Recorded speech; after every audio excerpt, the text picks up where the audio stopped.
Assalamualaikum warahmatullahi wabarakatuh. Hai anak-anakku semuanya, bagaimana kabarnya hari ini? Alhamdulillah, luar biasa, tetap semangat, Allahu Akbar. Baik, untuk kesempatan kali ini ya, berjumpa lagi dengan Pak Reski tentunya di pelajaran PPKN ya pastinya. Oke, langsung saja ya untuk reviewnya. Baik, yang pertama ya, di sini kita mengenal ya adanya lambang ya dari Garuda Pancasila. Dari sila 1 sampai dengan sila kelima. Oke, sila yang pertama yaitu ketuhanan yang Maha Esa ya, dilambangkan dengan bintang. Kemudian kemanusiaan yang adil dan beradab ya, dilambangkan dengan rantai. Kemudian sila ketiga ya, persatuan Indonesia, dilambangkan dengan pohon beringin.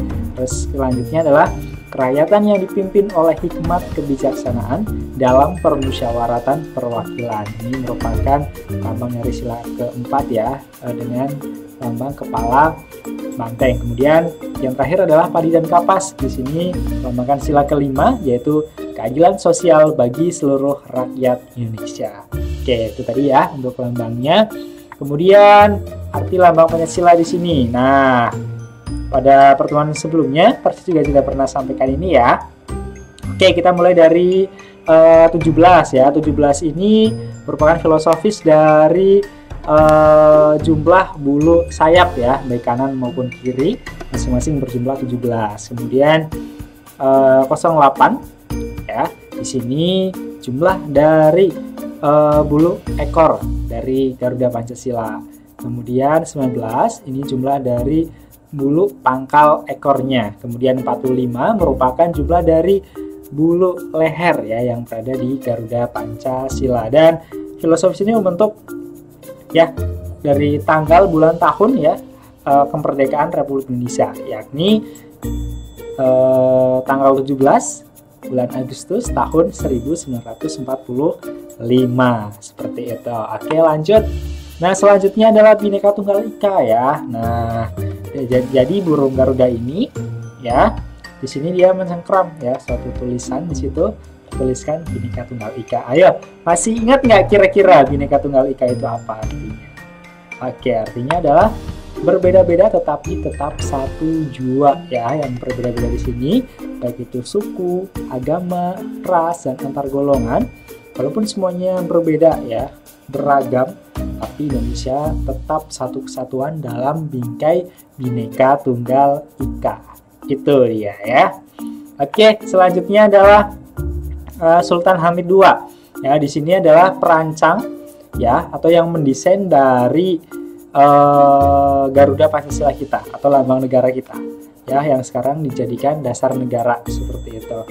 Beliau bernama Sultan Hamid II atau nama lengkapnya adalah Syarif Abdul Hamid Al-Qadri ya, seperti itu. Beliau lahir di Pontianak ya kan, 12 Juli tahun 1913. Kemudian wafatnya di Jakarta 30 Maret tahun 1978 seperti itu ya. Jadi Sultan Hamid II ini merupakan sosok ya yang sangat berjasa ya untuk negara kita ya, untuk nusa dan bangsa. Dan Pancasila kita masih dipakai sampai sekarang, masih eksis sampai sekarang ini. Oke, kita lanjut. Nah, untuk pencipta lagu Indonesia Raya sendiri ya, beliau bernama W.G. Rudolf Supratman atau W.R. Supratman ya. Di sini tempat tanggal lahirnya di Purworejo 9 Maret 1903. Kemudian wafatnya di kota Surabaya 17 Agustus 1938. Ya, atas jasanya beliau diberikan gelar ya sebagai pahlawan nasional. Itu dia. Oke, lanjut lagi.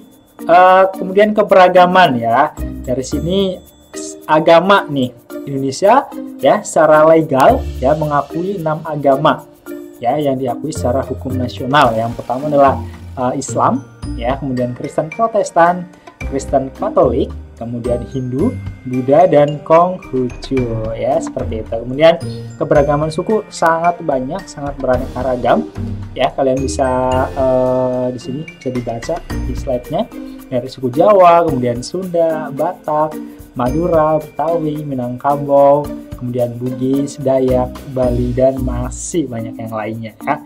Untuk keberagaman suku.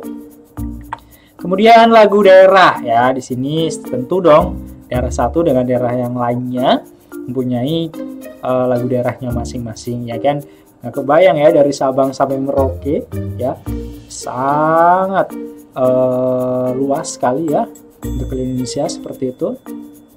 Dan di sini Parsi contohkan beberapa saja ya, kayak Bubuy Bulan ya dari Jawa Barat, kemudian Gundul-Gundul Pacul dari Jawa Tengah, Butet dari Sumatera Utara, Jali-Jali dari Jakarta, Apuse dari Papua, Sinong dari Yogyakarta, kemudian Rasa Sayangi dari Maluku, dan masih banyak yang lainnya pastinya ya.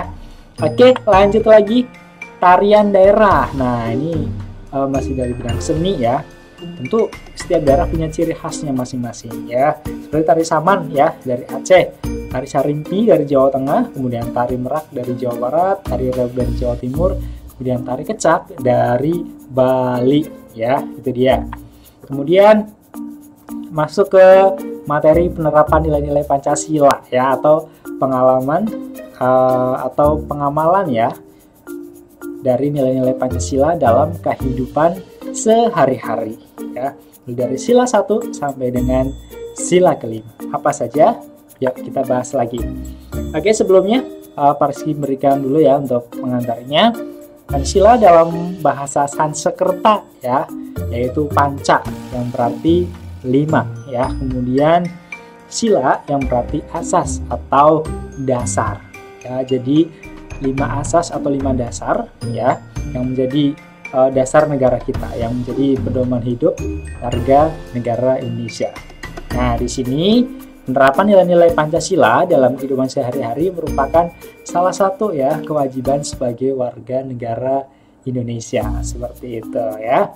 Oke, kita lanjut. Kemudian penerapan sila Ketuhanan Yang Maha Esa ya. Ini sila pertama, bahwa kita percaya dengan bahwa adanya Tuhan ya. Seperti itu ya. Jadi setiap warga negara Indonesia itu harus mempunyai Tuhan. Kayak kita ya, tentu sebagai seorang muslim ya, percaya bahwa Allah Subhanahu wa taala itu memang ada ya. Kemudian takwa ya, menjalankan segala perintahnya dan menjauhi segala larangannya. Dan menjalankan ibadah ya, dengan tidak mengganggu dengan agama yang lain. Toleransi antar umat beragama, kemudian bekerjasama antar umat beragama. Itu juga ada penerapan ya, sila pertama. Kemudian ya, ini untuk contohnya lagi ya, seperti kita ya sebagai umat muslim laksanakan sholat 5 waktu ya, kemudian bersedekah atau berinfak ya, kemudian tilawah atau membaca Al-Quran, seperti itu. Kemudian sila kemanusiaan yang adil dan beradab ya, sila kedua. Nah, ini kaitannya dengan hubungan kita antar manusia nih ya, harus baik, seperti itu. Kita dibiasakan untuk tolong menolong ya antar manusia. Ketika orang lagi kesusahan ya, kalau kita memang bisa bantu, kita bantu, seperti itu. Kemudian memiliki sopan santun ya, jangan sampai menyinggung perasaan orang lain. Kemudian tidak berbuat kasar kepada orang lain. Nah, yang terakhir, menghargai pendapat dari orang lain, seperti itu. Kemudian di sini Parsi juga contohkan ya, di sini sila kemanusiaan ya, bisa Parsi tunjukkan di sini. Semisal kita menyumbangkan ke panti asuhan ya, kayak contoh adik-adik ini ya, menyumbangkan entah itu mainan ya, entah itu berupa uang, seperti itu. Kemudian kita peduli juga terhadap lingkungan ya, kita bersih-bersih bareng, lingkungan bareng ya, membersihkan sampah-sampah yang berserakan, seperti itu, agar tercipta lingkungan yang sehat dan bersih. Kemudian ketika ada orang yang sakit nih, nah kita jenguk ya, kita berikan motivasi, seperti itu ya. Oke, lanjut ke sila ketiga, sila Persatuan Indonesia. Nah, ini yang sering Parsi sampaikan nih ya, karena negara kita itu negara yang multikultural ya, masyarakatnya sangat-sangat beragam ya, jadi kita harus benar-benar menjunjung rasa persatuan-kesatuan ya, karena itu tadi perbedaannya ya, dari suku, agama, ras, antar golongan, atau biasa disebut dengan sara. Kita berbeda satu sama lainnya, tapi itu yang menjadi kekuatan kita untuk bersatu ya, seperti itu.